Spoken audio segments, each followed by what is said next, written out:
Shalom Bapak Ibu yang dikasihi Tuhan Yesus Kristus, kita bersyukur karena kembali Tuhan mengizinkan kita untuk memperingati Jumat Agung dan Paskah, karena di sana kita bisa mengalami kembali karya Tuhan Yesus buat kita. Nah Bapak Ibu, sebelum kita membaca dan merenungkan firman Tuhan, mari kita berdoa.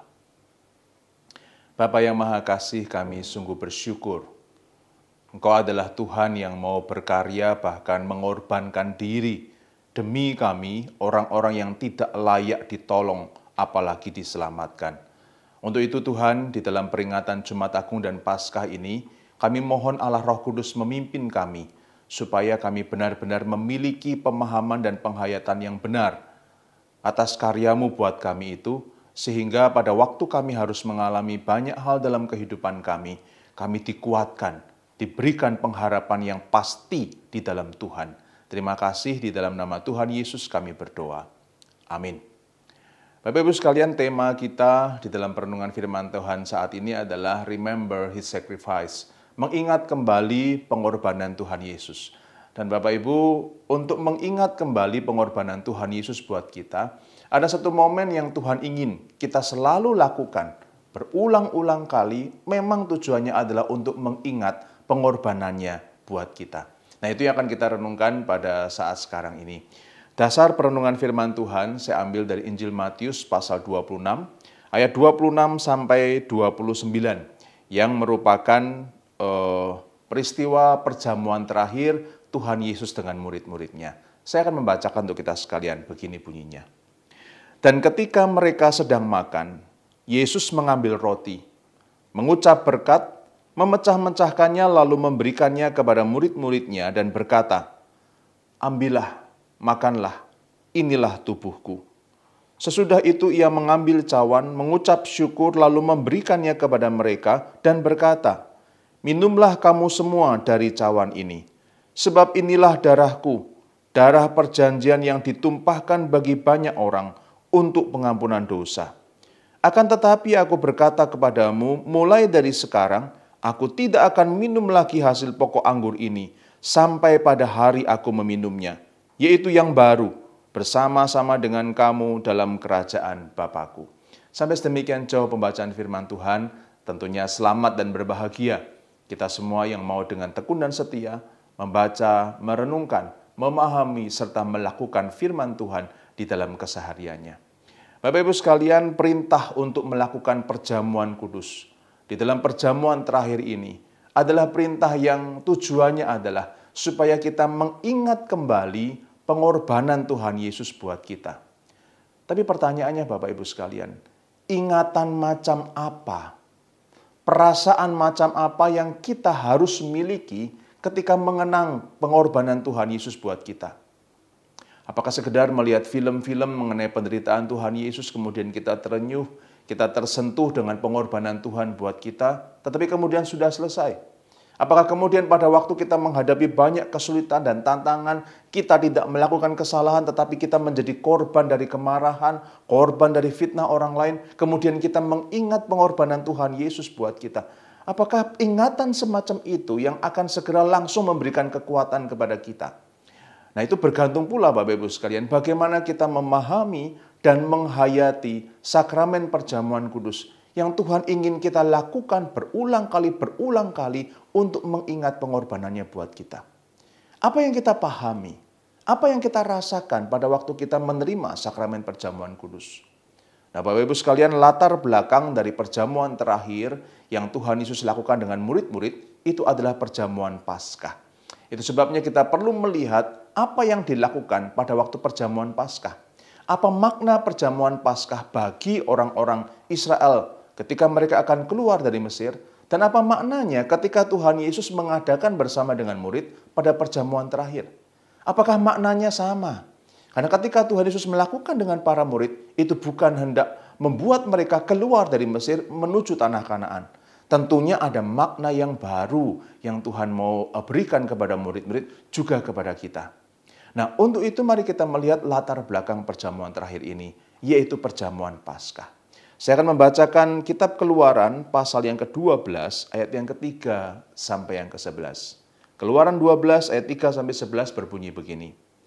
Katakanlah kepada segenap jemaah Israel, pada tanggal 10 bulan ini diambillah oleh masing-masing seekor anak domba. Menurut kaum keluarga, seekor anak domba untuk tiap-tiap rumah tangga. Tetapi jika rumah tangga itu terlalu kecil jumlahnya untuk mengambil seekor anak domba, maka ia bersama-sama dengan tetangganya yang terdekat ke rumahnya haruslah mengambil seekor. Menurut jumlah jiwa tentang anak domba itu, kamu buatlah perkiraan menurut keperluan tiap-tiap orang. Anak dombamu itu harus jantan, tidak bercela, berumur setahun. Kamu boleh ambil domba atau kambing. Kamu harus mengurungnya sampai hari yang ke-14 bulan ini, lalu seluruh jemaah Israel yang berkumpul harus menyembelihnya pada waktu senja. Kemudian dari darahnya haruslah diambil sedikit dan dibubuhkan pada kedua tiang pintu dan pada ambang atas, pada rumah-rumah di mana orang memakannya. Dagingnya harus dimakan mereka pada malam itu juga. Yang dipanggang mereka harus makan dengan roti yang tidak beragi beserta sayur pahit. Janganlah kamu memakannya mentah atau direbus dalam air, hanya dipanggang di api, lengkap dengan kepalanya dan betisnya dan isi perutnya. Janganlah kamu tinggalkan apa-apa dari daging itu sampai pagi. Apa yang tinggal sampai pagi kamu bakarlah habis dengan api. Dan beginilah kamu memakannya, pinggangmu berikat, kasut pada kakimu dan tongkat di tanganmu. Buru-burulah kamu memakannya, itulah Paskah bagi Tuhan. Sampai sedemikian jauh pembacaan firman Tuhan. Nah, Bapak Ibu sekalian, digambarkan di sini orang Israel pada Paskah pertama, ketika mereka masih ada di Mesir, Tuhan akan menuntun mereka keluar dari Mesir menuju tanah perjanjian. Maka mereka melakukan perjamuan Paskah ini. Tanggal 10 mereka membawa seekor domba atau jantan yang tidak bercacat dengan beberapa syarat tadi, untuk kemudian nanti setelah 4 hari domba ini akan dikorbankan.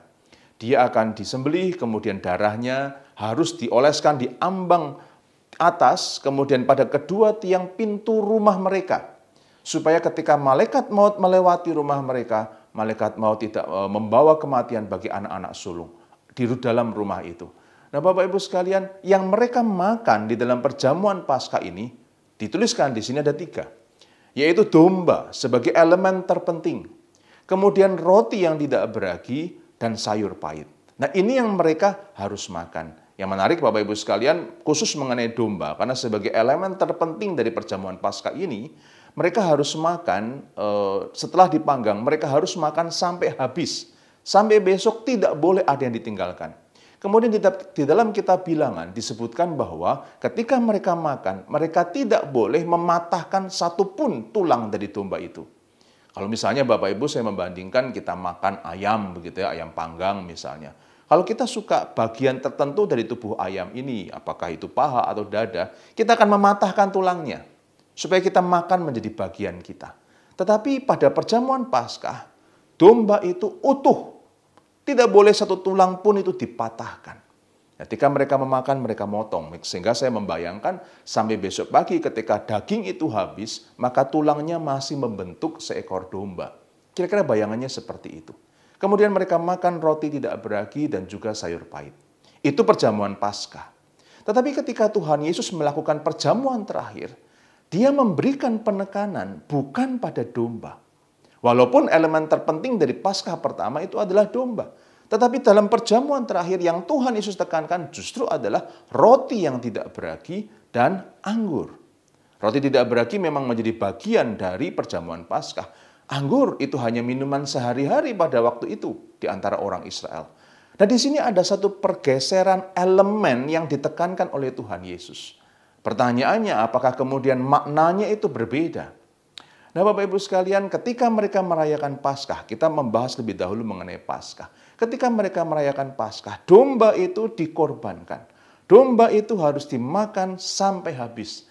Dan kita tahu, setelah lewat perjanjian baru, kita tahu bahwa elemen domba di dalam perjamuan Paskah ini merupakan metafora untuk Tuhan Yesus yang akan dikorbankan.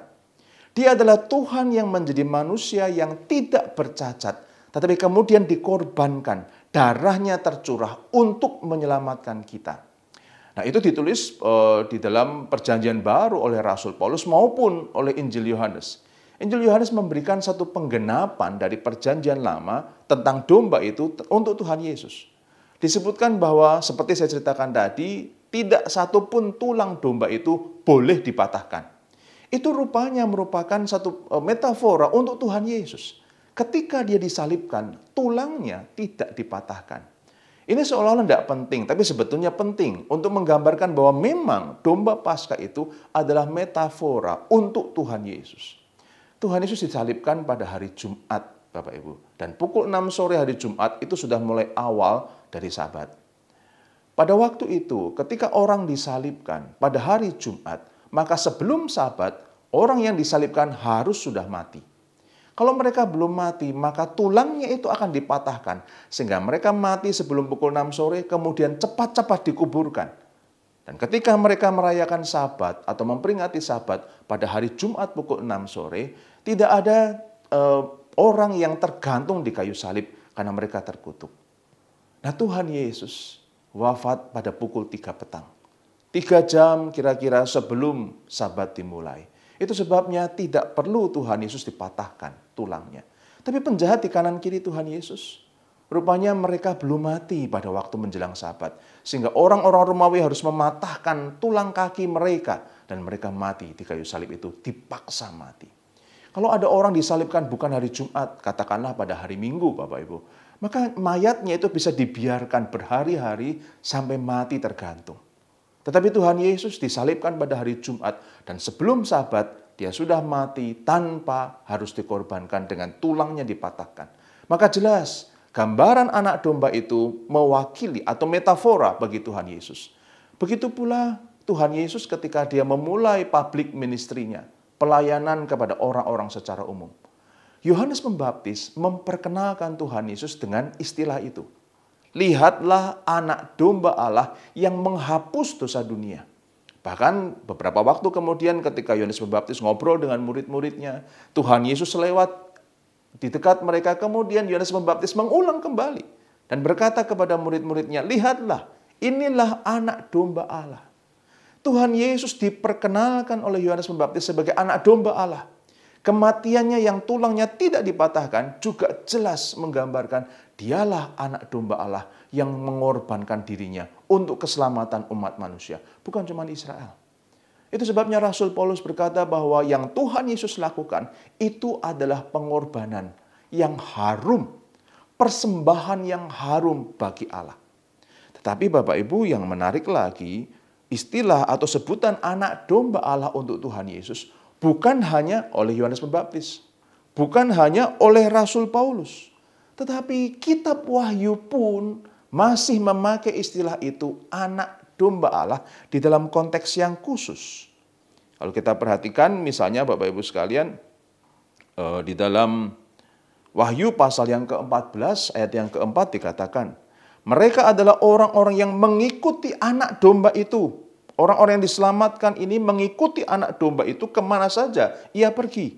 Mereka ditebus dari antara manusia sebagai korban-korban sulung bagi Allah dan bagi anak domba itu. Kemudian pasal 19 ayat 9 kitab Wahyu. Tuliskanlah, berbahagialah mereka yang diundang ke perjamuan kawin anak domba.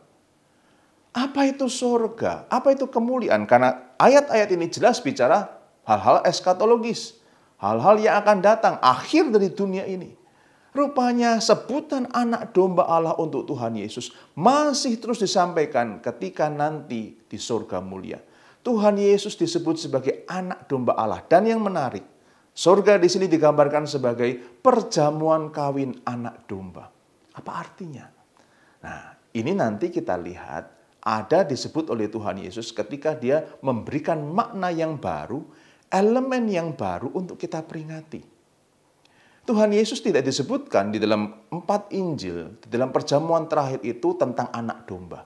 Tetapi dia memberikan makna yang khusus kepada roti dan anggur itu.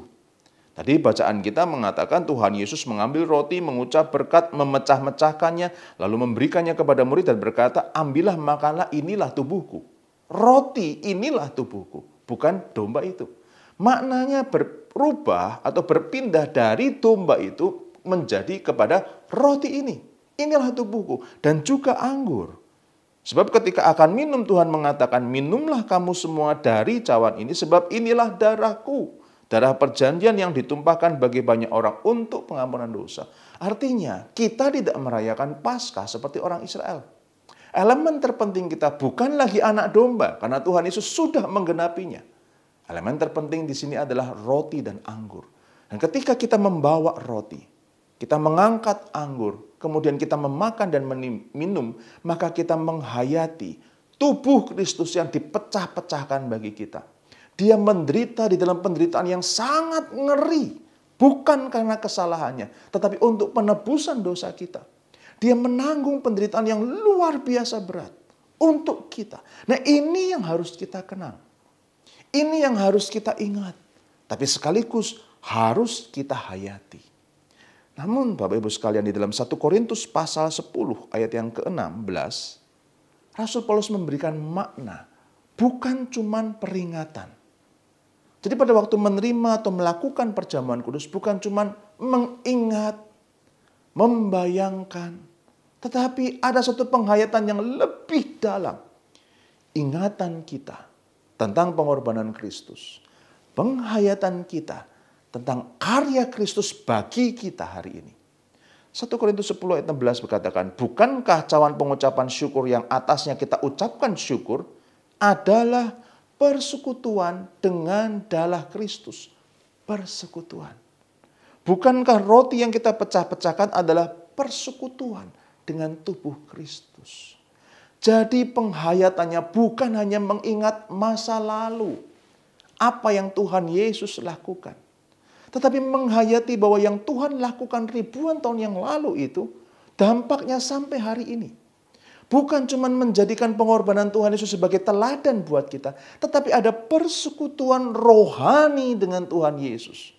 Injil Yohanes pasal 15 menggambarkannya sebagai Kristus di dalam kita dan kita di dalam Kristus. Itu sebabnya kita memakan roti dan anggur itu, karena disitulah kita menghayati persekutuan rohani dengan Kristus. Dan ada satu hal lagi Bapak Ibu sekalian. Bukan cuma mengingat pengorbanan Kristus masa yang lalu. Bukan cuma menghayati bahwa hari ini kita mengalami persekutuan rohani dengan Kristus. Tapi Tuhan Yesus juga mengatakan di dalam Matius 26 tadi, bahwa ayat 29, akan tetapi aku berkata kepadamu, mulai dari sekarang aku tidak akan minum lagi hasil pokok anggur ini sampai pada hari aku meminumnya. Yaitu yang baru, bersama-sama dengan kamu dalam kerajaan Bapakku. Ada dimensi eskatologis. Persis sama dengan anak domba. Disebutkan perjamuan kawin anak domba. Wahyu 19 ayat ke-7. Marilah kita bersukacita dan bersorak-sorai dan memuliakan Dia, karena hari perkawinan anak domba telah tiba dan pengantinnya telah siap sedia. Tuhan Yesus memberikan makna di dalam perjamuan kudus itu. Aku tidak akan meminumnya kembali. Karena penderitaan Dia sudah berakhir. Kematian Dia sudah menebus dosa kita. Dia tidak meminumnya lagi.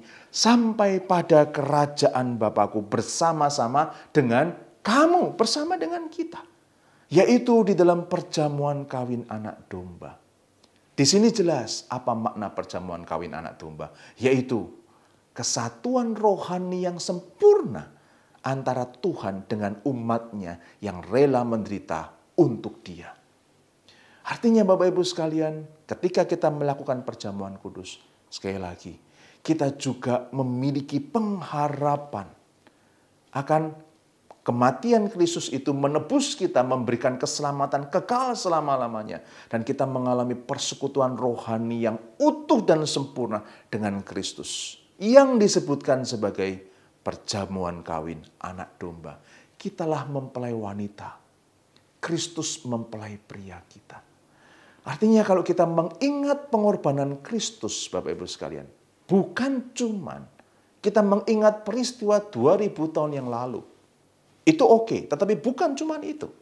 Kita harus menghayati bahwa pengorbanan Dia di kayu salib 2000 tahun yang lalu berdampak sampai hari ini. Sehingga kita bisa ada di dalam Kristus dan Kristus ada di dalam kita. Kita bukan cuma punya status sebagai anak Allah, tetapi Kristus di dalam kita dan kita di dalam Kristus. Dan bukan cuma itu. Ada pengharapan kehidupan kekal bersama dengan Tuhan Yesus, kesatuan rohani bersama dengan Kristus. Itu yang kita alami. Nah, Bapak Ibu sekalian, kalau kita mengingat pengorbanan Tuhan Yesus, maka yang kita alami dan kita hayati bukan cuma pikiran kita, tetapi juga perasaan kita. Bukan cuma pikiran dan perasaan kita, tetapi seluruh hidup kita. Karena kita memiliki pengharapan yang pasti di dalam Kristus. Hari ini kita berjuang. Sebagai seorang guru, sebagai seorang ayah atau ibu, sebagai seorang kakak atau adik, kita berjuang untuk hidup sebagaimana Kristus mau. Tapi seringkali itu tidak mudah. Karena kita harus mengalami berbagai macam tantangan dan kesulitan. Tidak sedikit ketika kita menyuarakan kebenaran, yang kita terima itu adalah cemoohan, bahkan fitnahan, bahkan dendam dan pembalasannya dari orang-orang yang tersakiti oleh karena kita menyatakan kebenaran itu.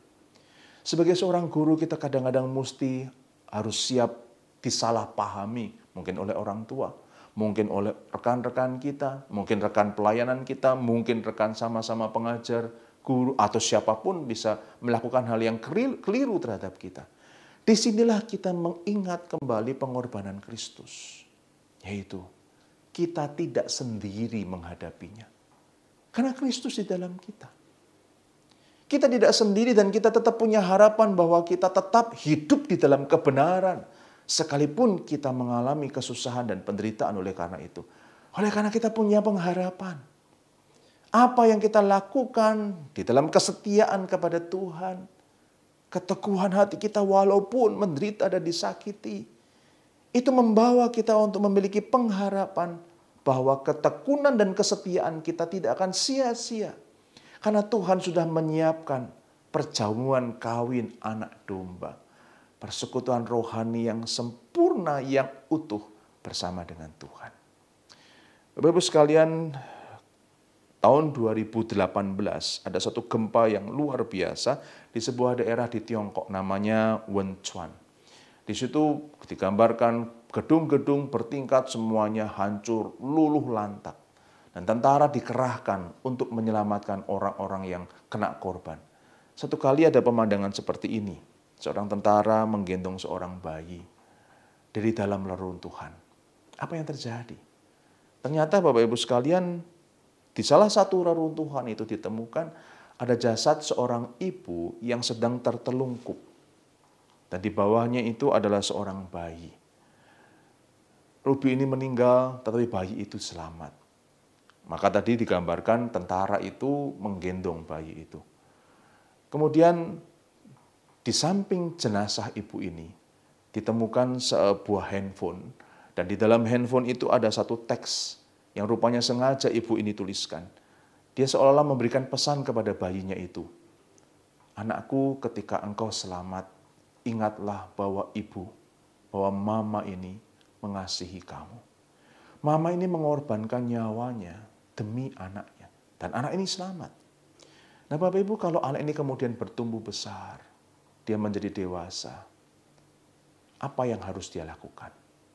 Kalau seandainya kita menemukan anak ini ternyata dia hidup addicted, kecanduan narkoba, kecanduan game, hidupnya berantakan, dia menjadi pembunuh, perampok, dia di penjara.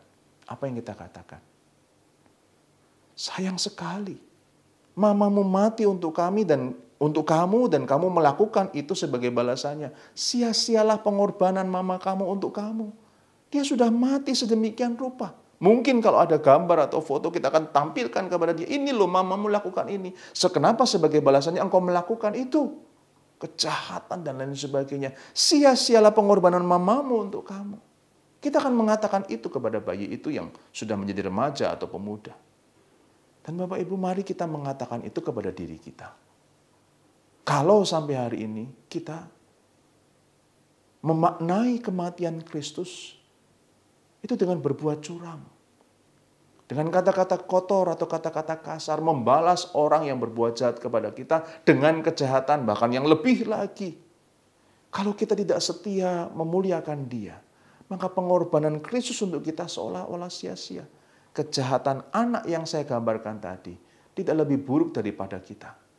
Karena anak itu menganggap sia-sia pengorbanan mamanya untuk kita. Sedangkan kita, ketika kita mulai tidak setia kepada dia, kita mulai kalah oleh dosa, maka yang kita sia-siakan adalah pengorbanan Tuhan Yesus untuk kita. Itu sebabnya saya mengajak, mari di dalam peringatan pada pengorbanan Kristus bagi kita, kita mengingat apa yang dia lakukan. Kita hayati pengorbanannya untuk kita, bahwa dia bersama dengan kita. Dan mari kita punya pengharapan kehidupan kekal bersama dengan Tuhan Yesus. Itulah mengingat pengorbanan dia buat kita. Amin. Mari kita berdoa. Bapa yang Maha Kasih, kami berdoa kiranya Engkau menolong. Kami bukan cuma mengingat karya-Mu buat kami 2000 tahun yang lalu. Kami bukan cuma terharu pada apa yang Kau lakukan, tetapi tolonglah supaya kami memiliki iman yang menghayati pengorbanan-Mu untuk kami. Menghayati bahwa kami sudah ditebus dari dosa kami. Bahwa Engkau ada di dalam kami dan kami di dalam Engkau. Itu dibayar oleh pengorbanan-Mu, dan kami berdoa, Tuhan tolong supaya kami sungguh-sungguh menghayatinya. Dan malam ini Tuhan tolong kami juga untuk menghayati, atau waktu ini tolong kami untuk menghayati bahwa Kristus sudah mati untuk kami dan dia sudah menyiapkan perjamuan kawin anak domba dan kamilah mempelai wanitanya. Tuhan, kami berdoa, berikan pengharapan, anugerahilah kami dengan ketekunan dan kerendahan hati, tetap teguh dan setia sekalipun kami harus menderita. Kami sungguh bersyukur anugerah-Mu begitu besar untuk kami. Dan kiranya itu terus ada di dalam pikiran, menjadi tanda di dahi kami, dan ada di dalam hati kami, dan terwujud di dalam tindakan kami, sebagai tanda pada tangan kami. Terima kasih Tuhan, kami bersyukur di dalam nama Tuhan Yesus. Amin. Tuhan memberkati dan selamat memperingati dan merayakan Jumat Agung serta Paskah. Nama Tuhan dipermuliakan. Amin.